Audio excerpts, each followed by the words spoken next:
Last year, we're not the year before that, and we're not 8 years before that. We are our own group of families. You see some competitive agility sessions in here.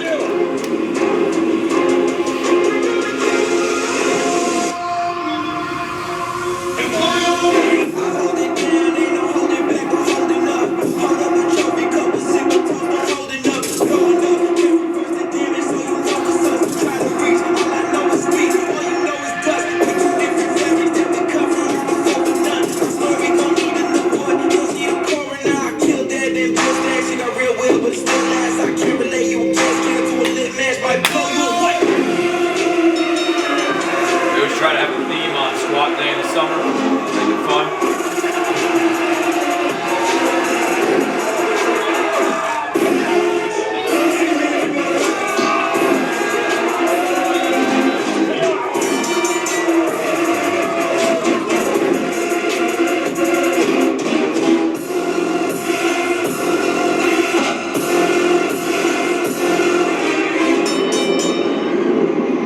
So the red band around the knees, that's just to prevent any valgus from happening in the knee. I picked that up from a physical therapist a long time ago. And then when I was at Ball State, it was myself and my grad assistant, and that was it, who's now our assistant director. His name is Ben Armour. Fantastic, one of the smartest people I've ever met. And it was just myself and a GA. Maybe you have an intern or two, but it's, well, how do you coach all these people? How do you keep them safe, and you've got to get them stronger. Like you can't hurt their backs. You don't want to, soft tissue things when they're running. I don't know whether you're coached or not. Sometimes that's going to happen. But the safety of squatting or benching or whatever you're doing, like cleans you can always dump, but with the squat you're stuck under there. But I always knew that, or after learning from the PT, was if you could have a band on your knees and you're cueing knees out and hips back, at least the workout partner can be like a mini coach for you and reiterate 2 to 3 cues per lift. And you're creating mini coaches. So I've started that in 2011, and I've never stopped, and I'm never going to stop. So this is kind of like our approach to the whole year. And I understand that a lot of people don't use or don't have pieces of technology. And if there's a question on anything that we're using, I want to just discuss how do you get around that, because I'm sure we have enough people in the crowd, not to insult anybody, but people in here did coach in the 80s and 90s, and you did a hell of a job, right? So technology's cool, but there are ways around it, right? So in the winter, as tongue-in-cheek as it is, just to make monsters, right, your hypertrophy and your strength, the biomechanical corrective exercises. So when the first day, we've already done it, our entire team has not lifted a weight yet, but they all went through basically a physical therapist screening. And it's like the functional movement screen, but a little bit more, concentrated on internal and external shoulder rotation and strength. Same thing with your hips. And then there'll be some hamstring length and your Fadir test and Thompson and a few others. But that's a really big deal to us, because my fear is, like, right, we're all servants. You don't want to hurt the kid lifting weights, and if you can find out if they've got a hip or ankle or knee problem before you load them up, it's just good business to do that, right? I think it's a disservice and negligent. At this point, we all know that they're all not perfect. They're going to have imbalances, and we just got to find them out. And it will take 2 minutes probably of joint prep or mobilization to loosen up that issue right before they squat or they clean, right? The winter competitions, you saw a little bit of that. We'll get into that in week 5 of the off season, and it's their competitive agilities. I know that's a little hard in some places to do. Maybe in the summertime that would be cool for maybe high schools, because I know that other kids are playing other sports, and they should. But I think the losers of those competitions, it's not fun to be a loser. They do extra work. Like, we'll actually loop them in bands, and they've got to bear crawl together, and we tell them, well, basically, you sucked all day, you couldn't work hard enough together, so you could work hard now bear crawling all together, staying off your, it's, find a way to fix it, right? And then running calculations, so any bit of catapult data that we can get on these guys, we will. The top end speed work will be really hot and heavy in the summer. We will start to touch that in 2 weeks, or 3 weeks, excuse me, in the winter, but we're really kind of measuring how hard their X cells and D cells can or will happen once we get closer to mat drills, especially spring football. Yes, sir.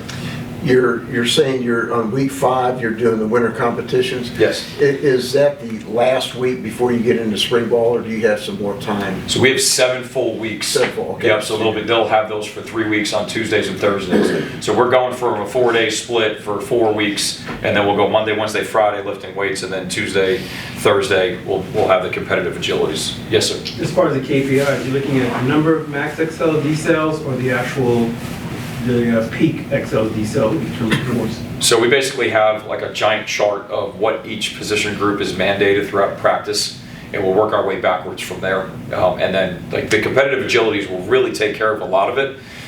My fear is that with those, it's very uncontrolled in that they're going to start to favor one foot or one leg more than the other, and that's where, you know, usually your DBs will end up getting patellar tendonitis on something that they don't use after a while. So we'll work our way up to the amount, 3/4 the amount of agility work, XLs and decels, that they'll achieve in morning agilities, which is pretty high.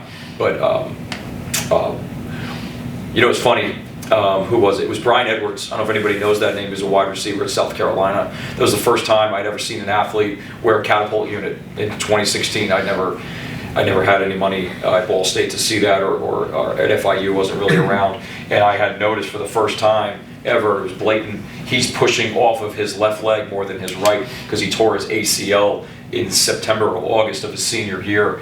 And I remember Coach Muschamp screaming at me, "He ain't even coming out, Dave. He's going to stay in agility." I'm like, "Coach, he is going to blow his other knee out. He's not bracing with his right leg at all." I was able to tangibly show him that. And I think I saved my job too, which was really nice. He was pretty pissed.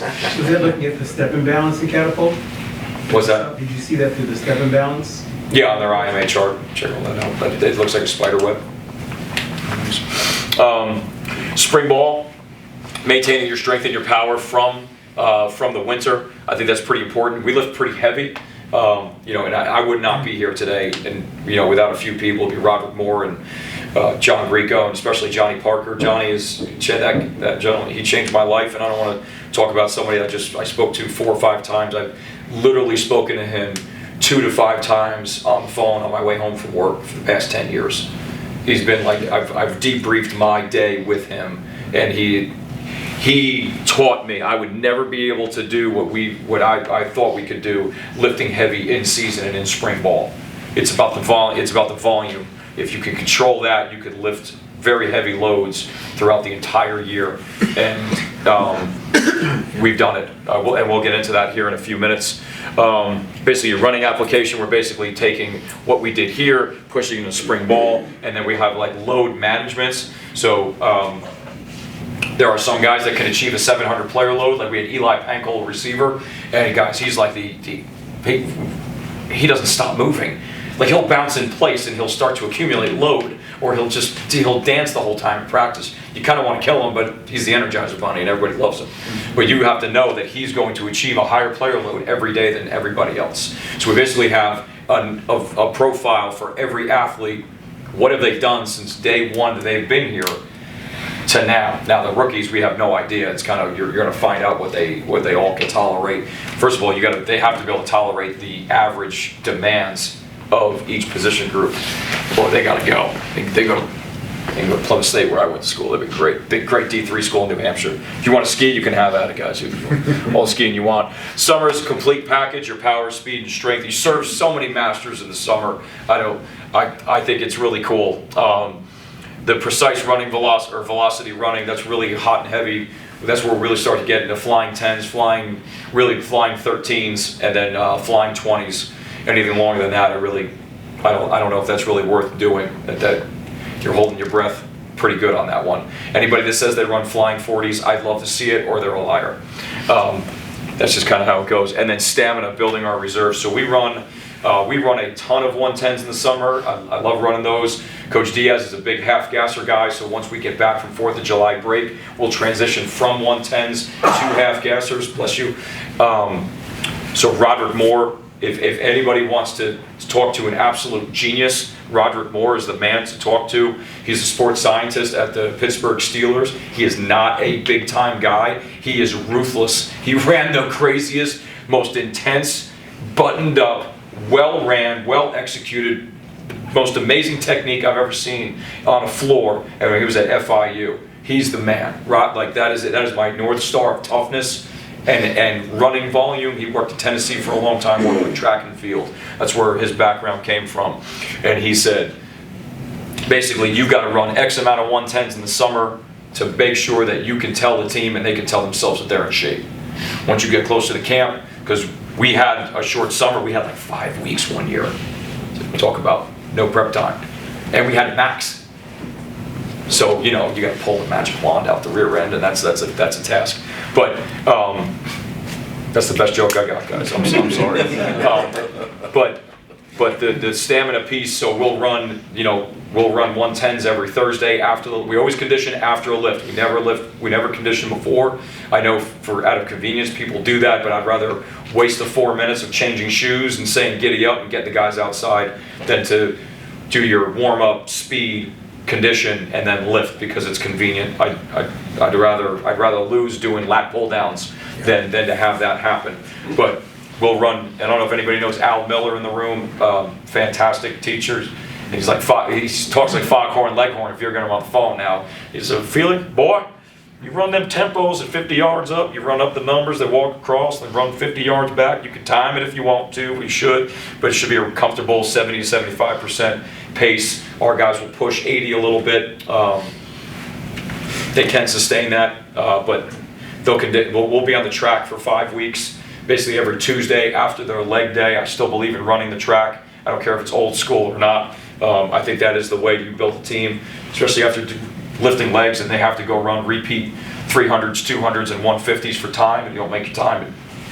Just like you're counting, it doesn't count, do it again. That's the way you're going to build toughness throughout a team, and I really believe that stamina piece carries us through the season. I really, really do. And then fall and in season, basically you're looking at strength and power throughout the whole year. And anybody, I would love for you to come to do this. I know this is a small crowd. This is not a flex. Between the freshmen that showed up in January, not June, they don't count, to every walk-on, and everybody to the 6th-year senior, we had 90 strength PRs between the clean, the squat, and the bench in season. Now, we go a little Alexeyev style, and we use the little half-pound plates, and they'll hit a 1-pound PR, and we will count that. And it's on the whiteboard inside. If you PR once, it's a red square, like you get your number and it's in red, so everybody sees it. And they get a tank top, so they think they're hot stuff. It's a different shirt every year. It's the most different shirt in the whole program. If they do it twice, it's a blue square, and they get a little Hellraiser on that black tank top. You have to come in and see it. I'm sure some of you are like your padding numbers or your what. We're not doing it. And I'll show you our lifting style here in a few minutes. I have our in-season lift for a month. The load management, I think that's a big deal as long as your head coach buys into it. We have there's a gentleman named Joel Roth, R-O-T-H, like Hyman Roth. Joel Roth. He changed my scope on how to run guys in season. He's a physical therapist. He actually works at NovaCare up in Philly. When I was at Temple, he was there. And he's a big research guy, great hair, looks like Tom Cruise, amazing, right? And all the kids, when I got there, went and talked to him. And I'm like, who the hell is this guy? Like, I don't need a PT on the floor. I've never had one. So I keep looking, and I didn't react. I wanted to see it play out. And I'm like, all right, this guy obviously knows something, because all the kids, and we got some hard kids at Temple. We really had some tough dudes. And I'm like, these guys love this guy. And they know he's full of crap, or he's telling the truth. So I created a dialogue as quick as I could with him, and he was basically the high-speed running piece. I know that's like a big thing nowadays, of if you run, he's like, and I learned it from him, and we ran with it, did it at Miami. I thought it was extremely successful. We do it here. We run 85% of our top speed throughout the week, anywhere from 6 to 12 times. And if you can hit over the 100-yard mark, your guys will be pretty much bulletproof for pulling hamstrings. Now, the range I love to use is 150 to 250. If you get special teams guys that don't train that way all week and they go ham sandwich in the game, they're probably going to pull their hamstring. But that load management, that speed enhancement, and even with the old linemen, which is fine. They get better throughout the year. Every Wednesday, now Coach Diaz is like, listen, if you don't get your effort, you're going to stay after with Dave. You're just going to run them. So basically build up from the sideline, build up speed to the hash, hit that flying 13, and then they decel the rest of the way. And I'll pull guys during punt to do this. So if you're like, how do I know if I don't have equipment? Just have them run flying 10. Really simple, but a long decel afterwards. But you'll see punt going on, and you'll see me like doing this on film, and guys they're just, it looks like track practice. And I really think that that's the way to go. I really, really do. But we'll run 3 half-gassers at the end of practice, and we're calling out names like they're winning something. They just know they don't have to stay after practice, so they're going to book it. And they'll get their, what we call an effort after that. Guys, we had over 50 speed PRs in season. And everybody had a flying whatever they had in the summertime in their underwear. And our fastest practice we had tangibly done it was against NC State. It was week 11. And with those half-gassers and that day of practice, our team average speed was 94.7% of their top end speed. That's from the summer. And I'm saying that to say this. If anybody tells you you can't do it, if a football coach tells you you can't do it, they don't know, and you got to teach them. Because you can do it. And if anybody wants to see it, my doors are always open. Our doors are always open. Everybody cool with that? Yes. All right, because that bothered me. I didn't know if that was even possible to do something like that until this year. But if it wasn't for Johnny Parker with his strength and power and lifting heavy in season, in waves, but to do it and how heavy you can go for a long time, I would be that person running 80% of my maxes and running weights off of that. I'm sure of it. So if you've ever ran the system and I had made this one and Panarello had approved it. Parker yelled at me a bunch for a couple things, and I could only take so much punishment in a week. But these are, this is basically based off the book, The System. Okay, if you've read it, I think it's a great read. Another great read would be The Training of the Weightlifter by R.A. Roman. I think that's a really, really good read. And in fact, you know what? I'm going to change, hold on one second. I'm going to change gears on you real quick, boys. Hold on one second. No. Coach, I need my hard drive real quick. Something closed out. One second. Sorry, boys. Hold on one second. What's up? So there's a book called The Training of the Weightlifter by R.A. Roman. That's something that you absolutely need to get, in my opinion. So there's a PDF of it, which is fine to download, but I would absolutely get it. Oh my gosh, I think I got fooled. Here we go. I'm sorry, I had the wrong presentation up, but I used the same slide. Hold on one second. That's embarrassing. All right, so if you're going for a text, in the middle is the R.A. Roman picture, okay? On the right is the book, The System. I don't know if anybody knows Mike Gentry, that name? Okay. What a gentleman. Yeah. Call him like it's going out of style. Because when that man gets out, a whole library is going to be lost. And for growing up, and Coach Moore taught me this, he had the #1 strength program in the world. Produced the strongest humans known to man. Now the plyometrics book by Don Chu, I think it gives you good parameters. I do. And then the mechanics of sprinting and hurdling. Now Dr. Mann came to South Carolina when I was there for the 1 year I worked for Jeff Dillman. And look, he had technology. I don't even want to start to pretend to look at it with stick figures, and he could tell you. Don't matter. It was above my pay grade. But if you guys are going to look at anything, this is probably easier to take a picture of Twitter handles or Instagram. I'm sure most of you follow these. But this guy Joey Burgles, Burgles, that's how you say it. Don't tell him I said that. He's really strong. He'll find me in an alley. I don't want that. And then Coach Ma for Ma Strength over there with the horse.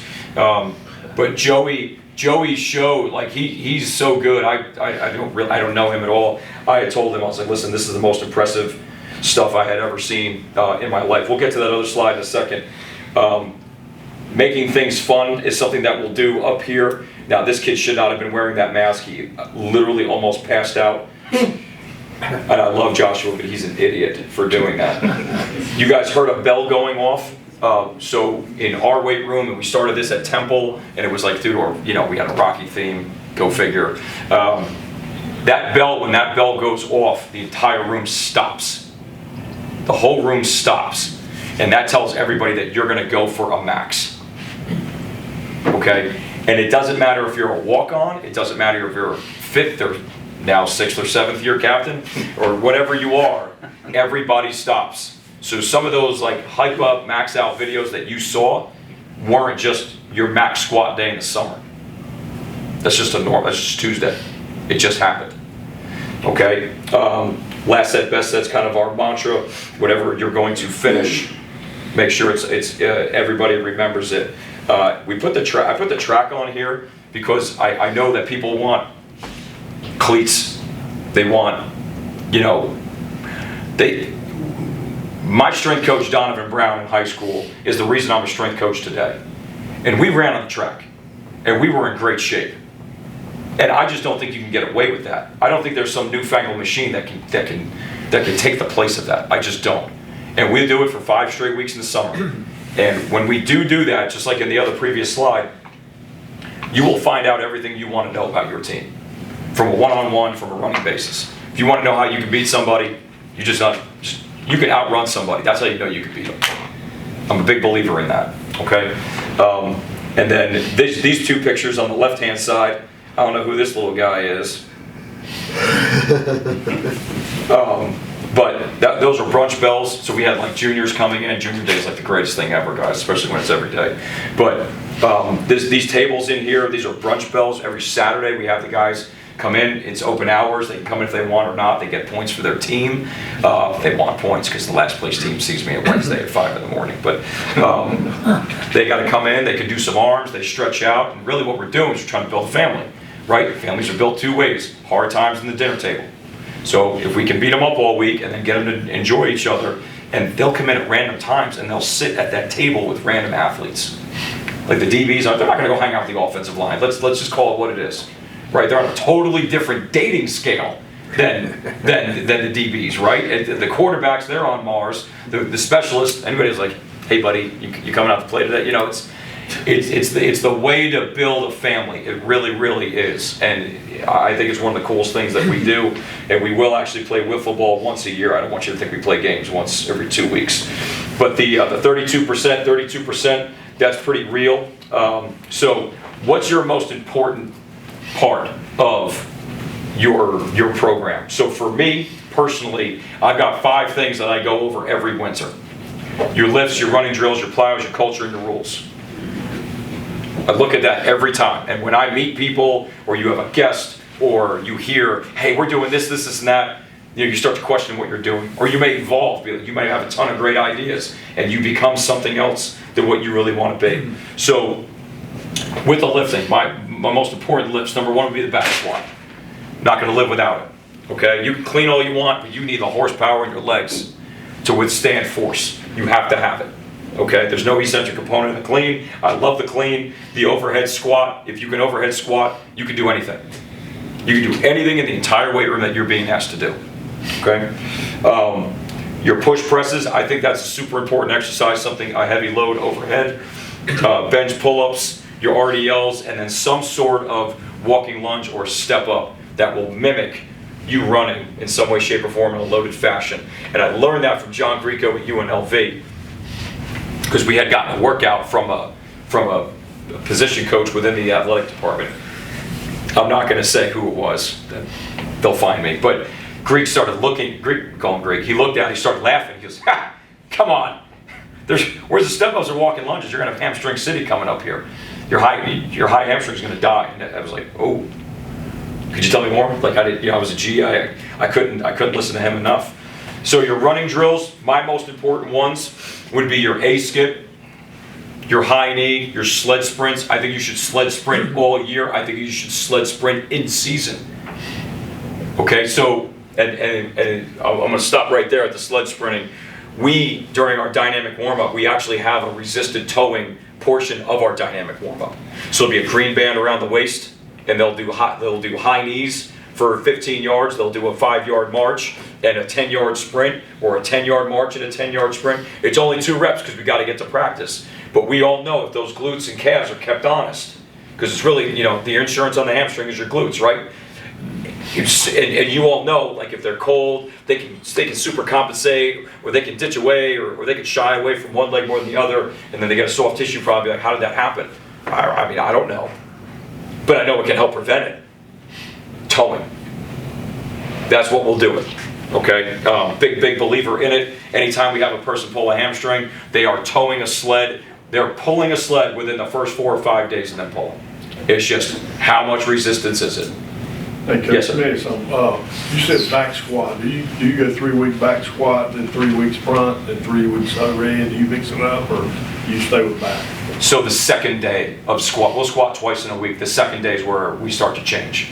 The first one, no way. And so I lifted with this guy, John Bros, out in UNLV. Everybody know Average Bros? That guy. He's fantastic. He said something, he's nuts. Yes. He was Antonio Krastev's roommate for 8 years, the big Bulgarian that took down the Russians way back. I was like, dude, how do you know this guy? And long story. But he goes, Larry, listen, if you were locked away in jail and the only way to get out of jail in 30 days was to squat 400 pounds, and your squat right now is 350, what would you do? Squat every day. Every day. Every day. He's like, yeah, so that's the answer. Don't overcomplicate it. So whatever's going to get us the biggest and the strongest. Now, I know you have to change up movements and whatever else so the body doesn't get stale and, overuse injuries, but we're gonna stick to the basics pretty hard. So, Coach, you're squatting 2 days a week. Day one is always the first one's always the back squat. The second one is It's either a back squat or a front squat, one or the other. On the sled pulls for hammies, you're talking sprinting or heavy load? March them first. They'll tell you what they can and can't do, Coach. So if you're loaded, the first thing they can do is march, and they're going to be scared out of their minds anyway. So I would just go at 10 yards a clip. That's it. You can start at 5 yards. You're asking them to perform movements so that they gain confidence that they can move faster. That's the whole thing. They may be able to go faster, but you just got to get them there. They're probably so scared. Oh my God, I'm going to be out, or I'm going to hurt myself again. We'll march them. Once they're done marching, take them off, make them do high knees. So something at the same angle, but more dynamic. And you can collapse the knee if you want and go like a high knee butt kick, and then open the angle up. You can go lateral and then backward. See what bothers them. We get to a point that does bother them. And then take a half step back and work their ass off. When you do your overhead squat, is that kind of as a warm-up? Yes. Okay. Now, we'll put that in the lift as well. But they'll push press and overhead squat, Coach, in the summer. I don't count that as a squat. But every skill guy is required to do their body weight overhead, where they do it. Instead of doing it for 5 weeks, they build their way up to 5 weeks to hitting that single. Combos are 90%, bigs are 80%. And if they can't do it, they'll do it for 10 weeks the whole time they're there in the summer. Yes, sir. So with your number 3 sled sprints, is that just always pulling, or do you also do like pushes as well?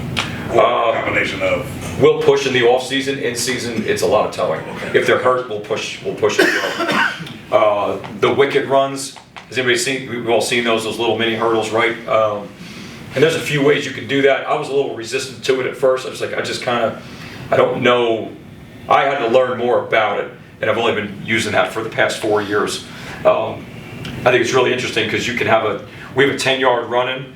It'll get you 6 or 7 steps to get in. Some guys, they take a half step back. They'll definitely hit 7 steps. Bless you. And then how do they finish when they leave the wicket? So it's a 10-yard build, 20-yard in the wicket, and then 10 to 15-yard carry out. And then there's another cone at the very end for when they stop. Because I don't want them to go 10, 20 hard over the wickets. Then they sprint out of it, and then they just stop. And then they gotta go see the trainer because they're doing this and all that. We have a long distance cone for them to stop at. But the tempos, like boxes, 110s, flying 10s, red light, green light, and then 5, 10, 5 for their lateral work. Those are always in. The red light, green light's always a 5-yard drill of sprinting and stopping. And whenever they do this, and Coach, going back to what you brought up before about loading one leg more than the other, it's always a right leg lead and then a right leg stomp on the line and then pound the drums and sit on the line. But it's always right to right in every one of those red light green. They might go 20 yards for red light, green light, and it's always on the whistle. It's very controlled. Plyos, snap downs and bracing. So anytime, and we just did it the other day with the rookies, they're up, set on the clap, and they're down. Just push the knees out, make sure their hands aren't going down, but they're prepping to jump the very next minute. Multi-response jumping, so that's out of that in that Don Chu book. You'll read that. Jordan Barber, who's at Syracuse, was really big into that. He was an outstanding teacher for us at Miami. And then the multi-response with turns. So basically, you're jumping 1, 2, 1, 2, 1, 2 before you start really getting dynamic. The guys that jump over hurdles the very first day are a lot braver than me. Jump rope, I think, is a lost art. I think Joseph of Arimathea is the only guy to do dot drills. He was the last one, I think, on a major scale. It's gone away. We have dot drills all in our weight room. Like, if that's old school, then I'm in that club. Crank up the 80s and 70s music because we're doing it. We are. We do it every week in the winter. We'll do it for 7 or 8 weeks. Every Tuesday, every Friday, they're in there doing it. That's how I grew up. That was great. Any type of skipping and bounding, and then sprinting. It was Al Miller that's, boy, sprint is the most violent plyometric on planet Earth. And I'm like, dude, you're out of your mind. What are you saying? It's running. It's completely different. And then, like any young idiot, you got to learn, read the research, and watch the ground contact time. And crazy culture. And we all know this, and I'll say this to the players a lot. And our job, which is, I think, really cool, because a room full of consistent people, because if we're inconsistent, we're bad salespeople, right? And then we'll lose children. They don't want to listen to you. So you can build a relationship for 3 years and root it in 3 sentences. That's just it, right? So words matter. It's not intentions, it's words. But it's a place where they want to be. It's a family atmosphere, ownership on the players, supervised by you at all times. No matter. The worst thing anybody says is that we have a mature team. I kind of throw up in my mouth every time I hear that. Like, I don't believe in that. I don't believe in that one bit. Everybody needs to be led. If the Navy SEALs need to be led, then our players do at any level. Big believer in that. Even your captains, they may be a captain for the first time and they have no idea how to lead. Or they may just be able to lead their position group, or yell at freshmen and make them do anything, and then do what they want. Like, how do they influence others? And they need to be taught that in steps. Big believer in that reward-based system. Now, some people, you can punish guys, you can up down guys, you can do whatever you want. I really think the reward-based system is the way to go when your hands are tied, when you can't literally make somebody do something. Because if they don't want to do it, they're probably not going to make it. But if I'm coaching 30 kids, I've got 3 kids that aren't doing X, Y, and Z, and everybody else is, I'm going to celebrate those kids. I'm going to celebrate the 27. I'm going to make them feel like rock stars. And the other ones I'm just going to ignore. And then I'm going to start to manipulate the room, be like, hey, if Dave, Mike, and John over there, if they ever pick it up, maybe they'll be as good as you guys one day. There's a couple ways to insult somebody without 4-letter words. Yeah. There's 0 status. Number 5, 0 status. Number 6, everybody is important. We go out of our way to make sure that the walk-ons are very valued. The walk-ons are the reasons we created those T-shirts. The Maxes were cool, but the T-shirts were the status point. Because if the walk-ons are getting it, now the Scully guys are feeling some sort of way, and they want a little burn, right? They want to get that shirt. But then the walk-on guy might be best friends with the starting quarterback or starting corner or whatever. Then you're messing with their friend, and you're playing favorites. And that's just poor. Because once they figure out that you're a chooser and there's not a flat line, then I think you just lose them. I really do. And then you pass the conditioning test. That's a big deal. Otherwise, if you can't run them hard, then your culture's dead. I really believe that. Not a good thing. Okay, rules. Shirts are tucked. No jewelry. This eliminates status. You will only see bracelets in a picture unless we give it to them, and it's how fast they run. The 21 5-mile-an-hour guys for the skill, 21.5 for the combos, 18.5 for the bigs. That's the only status we want in the room. And I tell them all, you might have not had a garage door in your house growing up, you might have had 3. I don't need earrings, we don't want that, you're wearing all the same stuff. We don't need fancy earrings or jewelry. You know, you might love God, that's great, that's up to you, me as well. But Jesus and I have an agreement, you can take the crap off for 2 hours. But if I'm a poor kid and I see that, I really think that induces envy, comparison, and could lead to stealing. And that, I think, cripples you. I really do. If they're all evenly treated, I think you got a chance to build a good culture. And we're 3 speeds, 21.5. 21.5, 20.5, and 18.5. Some of the old linemen, they won't make that 18.5. We might have to have a fourth category with a Bob Evans biscuit right in front of them too. Going faster. So the players always spot each other and repeat 2 to 3 cues. If they don't, that will be met with conflict. They have to regurgitate information to me. I have to do the job as a leader of saying, when you're squatting, knees out, butt back, bend the bar. Bend the bar, bend it right over so they're not loose, and you know, that's what they have to do. And they say that. I make them to tell them, don't say good job. Those are 2 worst words in human history. Tell them what they did good. They have no idea what they did good. They have no idea what they did bad. They need specific feedback. And our guys, I've done this at Ball, Miami. The kids at Miami were awesome.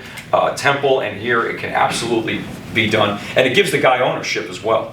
Now, there's a consequence for that if you're able to do that. Now, you're the lifter, you're busting your butt. And Coach Revere, he's like, he doesn't say anything or doesn't coach me up. That's going to be a problem, okay? Okay, so now we're back to this slide. I got 10 minutes? 10 minutes. You're going to kill me. Here are your categories. Sorry. If we know what to do from the system, this is where this is from. The rep count up top is how much to do. Sorry, Coach, I'm killing you with my hand. Then it's how do you program those reps to here. If it's 1,000 reps in the month, your first week is 220 reps, 280, 320, and then 18. When our guys see 32% in the day or in the week, they have their game face on. They know exactly what that means. Now this is a lot. This is way more than we're going to dive into today. If anybody wants to go into that, I'll be glad to do it. So when we run our numbers, 1150 is as far as I'm going to go, because they still have to run. You give a percentage value to each category. Now we split up. You will not see this in that book. Jay Butler taught me this. He split up hypers and RDLs for specific low back work so it doesn't get left out. He put in single leg work with the squat, or separate from the squat. Russians didn't do that. It was all lumped into one. Well, I got to train some DBs. They got to do something a little bit different than the big guys up front. So now, what Coach Parker had hammered into my brain for years is you don't want to exceed 25% in a given category, because then you have overuse problems. I've been up to 29 with the press count, because I'll argue with him, Coach, you had 22 to 35-year-old men. I got to get these kids bigger. They need more volume. And I get yelled at. I say, yes, sir. He laughs at me, and he knows I'm going to do it anyway. But that's just what I believe. Okay? And again, all the weeks are mapped out as to how many reps in the week. And then, if that's your Monday, your Wednesday, or Monday, Tuesday, Thursday, your Friday. So after the 32, it'll come back down. Now, we don't really do that, guys. I'm going to tell you, we're going to flip the script here. The 18% day is here, 28's here, 22 is there. Now, Coach, why do you do that? Because you all know, if a college kid knows that Friday's going to be light, invest in Miller Lite now, because Thursday night's going to be lit. They're going to go at it. Yes, sir. Okay. How are you putting in your upper body pulling, like your chins and things like that? Oh, perfect. Hold on. Here we go. Off-season lifting. So you're ahead of the volume. The pull to press ratio, we have to go 2 to 1. Don't live anything less than that. Your Olympic lifts are included in that, in my opinion. Interesting. Hey, Coach, based off of your volumes, somebody's injured, they missed 2 weeks. Do you ever return them on a plan to catch up in another 2 weeks, or it's like, they're just gonna start from where they left off and they'll progress that. Like a hamstring pull or? Yeah, anything, or like my wrist and I can't bench or whatever. Yeah, we'll have to. Okay. We'll have to. And it'll be their idea. So I'm gonna get to about 3/4 of what I really wanna do, as long as they're not hurt. Yeah. And then I'll be like, hey, Mike, how was that?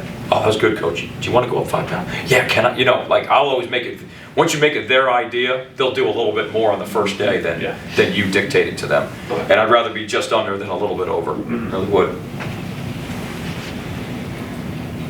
So we'll map out like squatting. So like this is our, and Ben Armour made this back at Ball State, saved me a lot. I tell you what, there's some yellow pads that'll never see Jesus. I'll tell you right now, they're rough for them. But if you squatted twice in the week, here, like this is our Tuesday, that's our Friday. That's how many reps. You're basically looking at 6 sets of 5 or 5 sets of 6. That's your volume day. Okay. You're going here. You're going triples and doubles to get to 16. So you're probably cooking at 80 up to 80% for 3 sets of 3. That's what that day's probably going to look like. Okay. And again, that's a lot. I just want to show you what we do through those books. And if I can help you in the future, please come by. Please, please, please. As many times as you want. I have to throw that up there. That's just the coolest thing. Like, Coach Diaz made that. It was great, like a state championship trophy. He made the turnover chain and got no kickback from it. It's unbelievable. These pieces right here, this is Coach Diaz's idea, is to have a picture taken after every win. Because no matter what, every kid has to smile in that picture. Some guys didn't play a lot, some guys didn't play at all, or didn't have the game they want. But you're forcing them to smile at least one time before they leave. I think that's pretty impactful. I really do. And this year we're going to do some things just a little bit differently. Like you can have, if it's not max out day or post or in season, it's probably going to be in season, to have a max out picture with a group of guys that are crowded around that person after they get done lifting. We got to do some crowd surfing stuff and whatever. But if they do that and they have that, it boosts morale. Morale can never be high enough, ever. Ever. Okay, so the winner is teaching toughness. It's the teaching, the toughness, okay, the work capacity foundation for the year. If you don't get it right here, you're playing catch up for 7 months. It's worth being frustrated one day and not getting to 4 exercises, guys, than to say, screw it, we'll just move on. You cannot live that way. I don't believe in that. There's 4 days a week lifting, 4 days a week running. Your block 1, which is our 4-week block, is you have a heavy day and a volume day for your bench and your squat. Your heavy compound movements. Then it's a heavy and velocity day after that. Okay, every exercise needs to be physically and mentally challenging. I believe that. All right, so here we go. We're going right into what we did in 2024. Snap all the pictures you want. As long as I'm not, just make sure I'm not in the way of the screen here. We don't start power cleaning right away. We don't do that. I don't believe in doing that. I'm a top-down approach person. We'll go above the knee, muscle clean, clean pulls from blocks, so they'll actually pause 1 inch off their blocks. We use the road blocks. They work out pretty good. They'll actually have a band. So Coach Rock has a bar. I've got the band pulling. He's pulling the bar back. He's pausing at a certain point. It's on the whistle. So set, you'll have the brace, shoulders back, whistle, get you 2 inches off the ground. He's pulling the band. Second whistle, I'm up. He releases the band, arm length.